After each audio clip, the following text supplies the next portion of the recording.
Hello दोस्तों, स्वागत है आप सबका एक बार फिर से चैनल में। दोस्तों, ये वीपीओ सीरीज का चौथा वीडियो होने वाला है, जिसपे आपको मैं टॉपिक वाइज आपको यहाँ पर जो सिलेबस दिया गया है उसके यहाँ पर वीडियो करा रहा हूँ। ठीक है, तो यहाँ पे आप देखेंगे चौथा टॉपिक है आप लोगों का यूपी पंचायती राज अधिनियम, आपका ये आता है। ठीक है, ये फर्स्ट यूनिट का चौथा टॉपिक है, ये चीज़ आपको ध्यान देनी है। तो यहाँ पर देखिए हम स्टार्ट करते हैं, ये आपका टॉपिक हो गया। सबसे पहले देखिए बात करते हैं यूपी पंचायती राज अधिनियम 1947 में जो आया था। ठीक है, सबसे पहले यही आया था, ये आपको ध्यान देना है। अब भारत में भी ये पहला अधिनियम था जो आया था, यूपी सरकार के द्वारा आया था, ये चीज आपको ध्यान देना है। इसका जो अधिनियम 26 है, ये आपको ध्यान देना है, ये स्वायत्त स्थानीय सरकार की स्थापना की बात करता है। ठीक है, स्वायत्त का मतलब होता है स्वतंत्र, यानी उस पर राज्य और केंद्र का हस्तक्षेप नहीं होता, ये चीज आपको ध्यान देना है। वहाँ की स्थानीय सरकार जो होती है स्वायत्त होती है, ये चीज आपको ध्यान देना, उस पर किसी का दबाव नहीं होता, ये चीज आपको ध्यान देनी है। इस पर कुल धाराएं कितनी है? 119 है, ये चीज आपको ध्यान देना है। यहाँ पर देखिए, क्योंकि 1947 की बात है, यानी आपका देश उस समय आजादी हुआ था, यानी क्या कहते हैं, संविधान लागू नहीं हुआ था, गणतंत्र नहीं हुआ था। ठीक है, तो यहाँ पर उस समय संयुक्त प्रांत कहा जाता था उत्तर प्रदेश को, ये चीज आपको ध्यान देनी है। तो यहाँ पे आप देख सकते हैं विधानसभा से पारित कब होता है, ये 5 जून 1947 को पारित होता है, और गवर्नर जनरल उस समय होते थे, तो उनसे अनुमोदित कब होता है, ये 7 दिसंबर 1947 को होता है, ये चीज आपको ध्यान देनी है। धारा एक में क्या उल्लेख है? तो धारा एक में है दोस्तों, पूरे यूपी में अधिनियम को विस्तारित करने की बात कही गई है इसमें। धारा दो में आपकी ग्राम सभा की परिभाषा दी गई है, ये चीज आपको ध्यान देनी है। धारा 3 में देखिए ग्राम के बारे में यहाँ पर कहा गया है, ग्राम एक स्थापित निकाय है जिसमें ग्राम पंचायत क्षेत्र के एक गांव से संबंधित निर्वाचक नामावली में पंजीकृत लोग शामिल होते हैं। यह आपके धारा 3 में ये भाषा लिखी हुई है। धारा 11(5) में क्या है? ग्राम सभा के कार्यों का उल्लेख, ये चीज आपको ध्यान देना है, इंपॉर्टेंट है। इसके बाद देखिए ग्राम सभा के कार्यों के लिए हम बात कर लेते हैं। धारा 11(5) में ही इसका उल्लेख है। कार्य में क्या कहता है?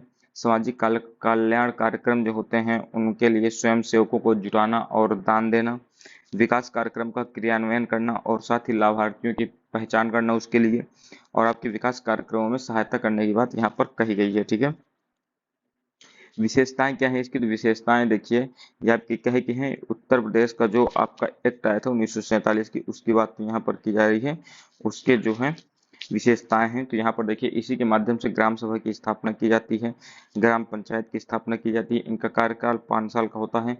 महिलाओं के लिए आरक्षण की बात की जाती है 1/3 की, ठीक, यानी 33% की। धारा 12(1) में क्या उल्लेख है? तो धारा 12(1) में आपके ग्राम पंचायत पूरे पंचायत क्षेत्र में स्थित है जिसका नाम पंचायत क्षेत्र के नाम पर रखा गया था। ठीक है, ग्राम पंचायत के गठन की यदि बात करते हैं, ग्राम पंचायत का गठन, यहाँ का जो महत्वपूर्ण शर्त है वो क्या है? प्रधान और ग्राम पंचायत के कम से कम 2/3 सदस्य निर्वाचित नहीं हो जाते हैं तब तक ये ग्राम पंचायत का गठन नहीं होता, यानी मिनिमम आपके 2/3 सदस्य निर्वाचित होने चाहिए प्रधान और ग्राम पंचायत के। ठीक है, तभी आप क्या क्या कहते हैं, उसे ग्राम पंचायत कहा जाएगा। धारा 15 में क्या उल्लिखित है? धारा 15 में ग्राम पंचायतों के कार्यों को निर्धारित करती है।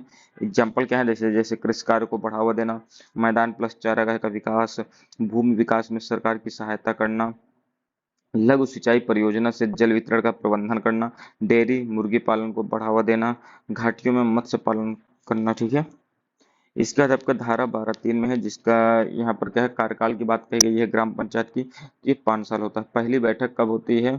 पहली बैठक से यानी कार्यकाल की बात करें ना, तो देखिए जब चुनाव हो जाते हैं उस समय से नहीं इसके कार्यकाल को माना जाता है कार्यकाल, बल्कि अभी जिस दिन पहली बैठक होती है ग्राम पंचायत की उससे लेकर 5 वर्ष तक को ही कार्यकाल माना जाता है। ठीक है, ये आप देख सकते हैं। यहाँ पर विघटन यदि हो जाता है 5 साल के पहले ही, तो 6 मंथ के अंदर चुनाव जरूरी होते हैं। लेकिन यदि मान लीजिए विघटन हो रहा है, 5 साल पूरे होने वाले हैं और आपके साढ़े चार साल लगभग यदि हो गए हैं, तो आपका इसको क्या कहते हैं, डायरेक्ट आम चुनाव ही यहाँ पर कराए जाएंगे। 6 महीने से कम यदि समय बचा है लास्ट में, तो उसको छोड़कर आपका उसी समय 5 साल के लिए सीधा चुनाव कराया जाएगा। ठीक है, ये चीज आपको ध्यान देनी है।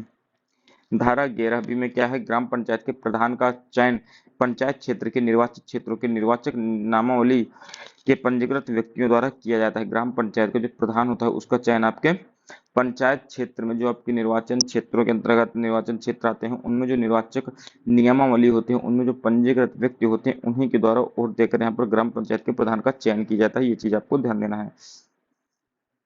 अब देखिए यहाँ पर आम चुनाव की बात करें तो आम चुनाव में क्या है, प्रधान का चुनाव नहीं किया जाता है, ये चीज आपको ध्यान देना है। ग्राम पंचायत के पूर्व सदस्य के 2/3 से कम को राज्य सरकार या उसके द्वारा अधिकृत अधिकारी आदेश द्वारा नामांकित किया जा सकता है। ये चीज आपको ध्यान देना है, ठीक है। इसके बाद क्या प्रबंधन समिति जो है, इसने क्या किया, प्रबंधन समिति जिसमें आपके ग्राम पंचायत के सदस्यों के रूप में चुनाव कराने के लिए पात्र व्यक्तियों की उतनी संख्या शामिल होती है जितना वह उचित समझे।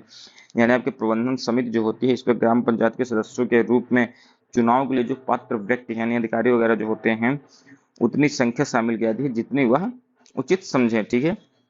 धारा 11(4) में क्या है, महिलाओं के लिए कम से कम 1/3 सीटों की आरक्षण की बातें करता है। ये चीज आपको ध्यान देना है। धारा 11(a)(4) है, ये चीज आपको ध्यान देना है। तो ये आपकी चौथी वीडियो हो गई जो आपकी वीडियो सीरीज को लेकर है। यदि आपको कोई भी कंफ्यूजन है तो आप कमेंट बॉक्स में बता सकते हैं, और यदि आपको पीडीएफ चाहिए तो कमेंट बॉक्स में जरूर बताइएगा, मैं आपको पीडीएफ भी उपलब्ध करा दूंगा। मिलते हैं अगले वीडियो में, तब तक के दोस्तों धन्यवाद, जय हिंद।